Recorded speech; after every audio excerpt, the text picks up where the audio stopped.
وہ بلدیات کے ذریعے ہوتے ہیں، اور بلدیات سے ہی پلاننگ کے پینلز بنتے ہیں جس میں آفیسرز بھی ہوتے ہیں، کمیونٹی کے لوگ ہوتے ہیں، سیاسی ورکر ہوتے ہیں، اور وہ لوگ بیٹھ کے اپنی مختلف ایشوز پہ مختلف ڈپارٹمنٹس کے لیے پلاننگ کرتے ہیں، اور یہ آگے بڑھتی بڑھتی پارلیمنٹ تک جاتی ہے، اور پھر پارلیمنٹیرینز اس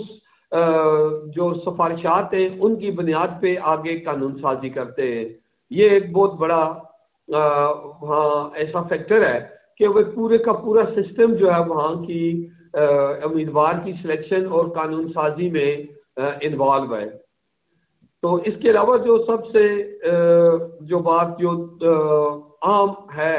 کہ جو سسٹم بنا ہوا ہے اس میں کوئی کمی ہے، خامی ہے، قطع نظر اس کے کہ سسٹم پہ عمل کیا جاتا ہے، اس میں یہ نہیں کہا جاتا کہ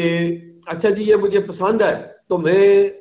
اس پہ عمل کروں گا، مجھے پسند نہیں ہے تو میں عمل نہیں کروں گا۔ اس کو تبدیلی کے لیے کوشش ہوتی ہے ایک پراپر سسٹمیٹک وے میں، لیکن جو سسٹم موجود ہے اس پہ عمل کیا جاتا ہے، اور یہی ان قوموں کی کامیابی کی ضمانت ہے، ان کی صلاحیت بے شک ہم سے کم ہوتی ہے جنرلی، لیکن چونکہ سسٹم پہ وہ عمل کرتے ہیں اس لیے وہ کامیاب ہیں، اور ہم سسٹم پہ ایک تو بنا ہی نہیں پائے، ہر تھوڑے تھوڑے عرصے بعد جو ہے نا ایک نیا سسٹم آ جاتا ہے اور اس پہ عمل ہوتا نہیں ہے، وہ بدل جاتا ہے، وہاں یہ نہیں ہے۔ اس کے علاوہ آپ نے بات کی ہے برطانوی سیاست کی کہ وہاں پر آپ نے بتایا کہ گراس روٹ لیول پر لیڈرشپ جو ہے وہ منتخب کی جاتی ہے، تو وہ پھر آگے نیشنل لیول پر جا کے نمائندگی کرتے ہیں۔ پاکستانی سیاست جو ہے وہ یکسر مختلف ہے اس سے، یہاں پر موروثی سیاست کا بھی زور ہے، تو آپ نے پاکستانی سیاست میں انٹری دی ہے تو آپ کیا ویژن لے کر آئے ہیں اور اس ویژن کو امپلیمنٹ آپ کیسے کریں گے؟ جیسے کہ میں نے پہلے بھی عرض کی کہ میں سیاست سے وابستگی میری پرانی ہے، اسٹوڈنٹ جو جب تھے ہم اس وقت سے ہے، تو اس میں جو پاکستان کی سیاست میں اس وقت بہت بڑا خلا پیدا ہو چکا ہے وہ یہ ہے کہ کبھی جو سیاسی کارکن وہ ریڑھ کی ہڈی کی حیثیت رکھتا ہے، اس وقت تمام جماعتوں میں سیاسی کارکن جو ہے وہ سب سے زیادہ نظر انداز کر دیا گیا ہے۔ مسئلہ یہ ہے کہ سیاست میں دولت کی، پیسے کی جو انوالومنٹ ہے اس سے سارا سیاسی عمل رک چکا ہے، جو تربیت کا عمل ہے وہ ختم ہو چکا ہے، جو سیاسی ورکر ناپید ہوتے جا رہے ہیں، اور سیاسی فہم اور فراست ہماری پارلیمنٹ سے وہ تقریباً یہ کہہ لیں کہ ختم ہوتی جا رہی ہے۔ پورے ملک میں گنے چنے اعلیٰ سیاسی بصیرت کے حامل لیڈرز موجود ہیں، باقی جو ہے وہ اگر آپ ڈیٹا اٹھا کے دیکھیں خاص طور پہ سینٹ کا جو جہاں پہ تو لگتی ہی منڈی ہے، تو وہاں پہ وہ سالوں سال تک تو وہ بات ہی کوئی نہیں کرتے، پیسے کے زور پہ آ جاتے ہیں، اور انہوں نے سیاسی کارکن کا قتل کر دیا ہے، سیاسی کارکن سائیڈ لائن ہو چکا ہے، اور میرا بنیادی مقصد الیکشن لڑنے کا ہی یہی ہے کہ میں سیاسی کارکنوں کی آواز بنوں گا، سیاسی کارکنوں کو وہ حوصلہ دوں گا، اور سیاسی کارکنوں کی انتخابی سیاست میں واپسی کے لیے جتنی کوشش ہو سکی وہ کروں گا۔ وہ اس طرح سے ممکن ہے کہ بڑی آسان سی بات ہے، یہ پاکستان میں بھی ہم خود بھی کرتے رہے کہ الیکشن کارکن لڑتے ہوتے تھے،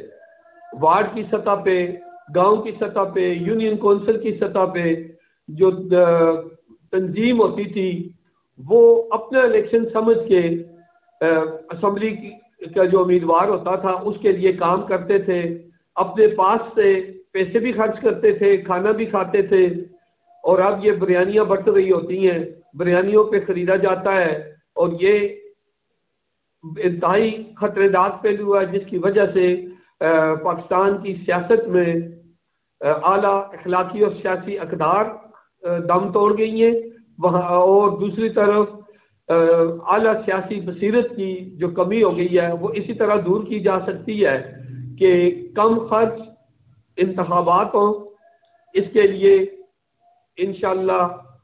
بہت جلد ایک ملکی سطح پہ کارکن تحریک بھی ہم چلانے والے ہیں، جس کے خط و خال آئندہ چند دنوں میں واضح ہو کے سامنے لائیں گے۔ آج صرف میں اس کا ہنٹ دے رہا ہوں۔ تو ہمارے لیے ملک کو بچانے کے لیے یہ ضروری ہے کہ سیاسی استحکام لانے کے لیے یہ ضروری ہے، معاشی استحکام لانے کے لیے یہ ضروری ہے کہ سیاسی کارکنوں کی کھیپ تیار کی جائے، ان کی ٹریننگ کے مواقع مہیا کیے جائیں۔ جو ایک ڈیول پروسیس ہے وہ اچانک آ جانے سے، ڈگریاں لے لینے سے یا سیاسیات یونیورسٹی میں پڑھ لینے سے نہیں آ سکتی۔ وہ گلی محلوں میں، مٹی کے گربندوں میں اور وہ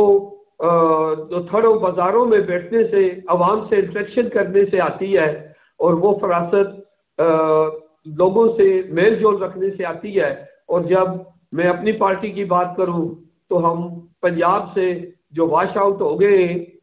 اس کی وجہ یہی ہے کہ ہمارے جو قائدین ہیں، میں معذرت سے کسی کی میں دل آزاری نہیں کرنا چاہتا، لیکن انہوں نے عوام سے، یہ قائدین سے مراد میری مرکزی قیادت نہیں ہے، صوبائی قیادتیں ہیں۔ تو ہماری صوبائی قیادتوں نے عوام سے رابطہ کم کر دیا، کارکنوں سے رابطہ کم کر دیا، اپنا ان کا لائف سٹائل جاگیردارانہ اور بیوروکریٹ کا ہو گیا، جس کی وجہ سے کارکنوں کی اور عوام کی ایکسس کم ہو گئی۔ بس ایک مخصوص چند لوگ ان کے ساتھ ہوتے ہیں، اور جو عام کارکن ہے وہ تھک ہار کے گھر بیٹھ گیا ہے۔ تو ہمارا مقصد جو مایوس کارکن ہے، جو گھر بیٹھا ہوا کارکن ہے، اس کو سیاست میں، انتخابی سیاست میں اور ملکی سیاست میں واپس لانا ہے۔ اسی سے ملک میں سیاسی استحکام آئے گا، جو کہ معاشی استحکام کا باعث ہوگا اور جو ملک کو مضبوط کرے گا۔